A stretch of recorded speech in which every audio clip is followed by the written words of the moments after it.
Ray Mabus is the former governor of Mississippi. He also served as Secretary of the Navy under President Obama. Governor, thank you very much for being here tonight. I really appreciate you making the time. Thank you, Rachel. Glad to be here. I actually want to ask you a Navy question first, if you don't mind. The country is sort of transfixed by this story with the aircraft carrier, the USS Theodore Roosevelt. They've got more than 100 sailors on board who've tested positive.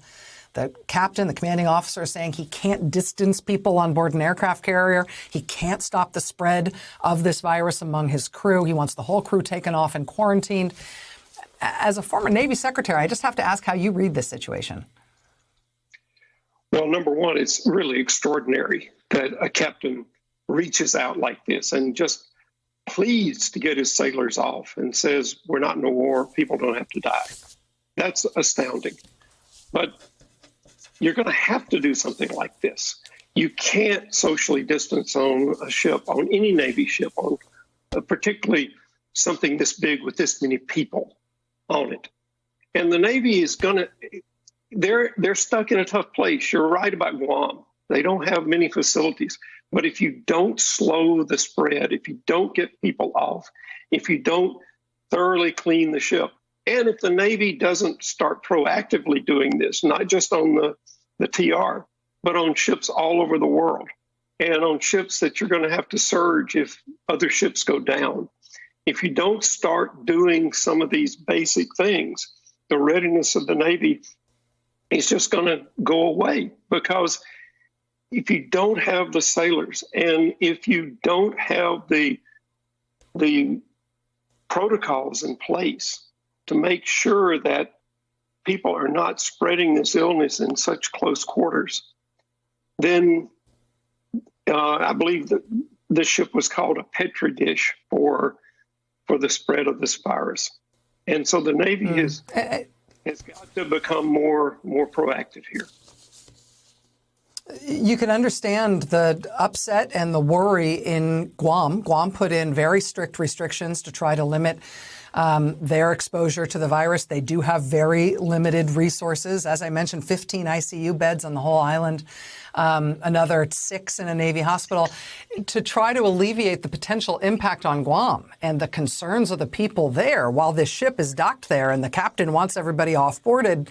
Is there anything else in terms of what the military can do that they could kind of surge into place to try to alleviate the concerns of the local people there? I can't, it feels just like an irretrievable breach. Well, you can surge things like mobile field hospitals that the Marines have. You can get things there to take care of as many people as you can. The Navy and the Marines are both completely expeditionary. They can get stuff to a place very quickly. And I feel for Guam. But you've got to begin to do this. And I feel for the Navy. They're in a very tough spot because they're being told, number one, take care of your people, but number two, keep doing all your missions, keep being ready for anything. And that captain put it very well. If you're in a war, then yes, we're going to take a chance. We're going to take a chance on this virus spreading. But if you're not, don't do it. Take the precautions. Surge a Marine field hospital that's got some ICU beds that can take care of people. The carrier itself has a fairly large hospital on it. Not many ICU facilities, but to take care of the people who don't need the intensive ICU things.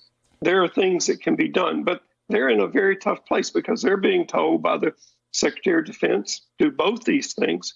And he's keying off what this president is saying. Keep doing your normal things, but by the way, protect yourself. Ray Mabus, former governor of the great state of Mississippi, former Secretary of the Navy. Former Governor Mabus speaking out today about the fact that that state does not yet have a shelter-in-place or stay-at-home order in effect statewide. Governor, thank you for making time to be here tonight. I really appreciate being able to tap your expertise on this. Thank you, Rachel.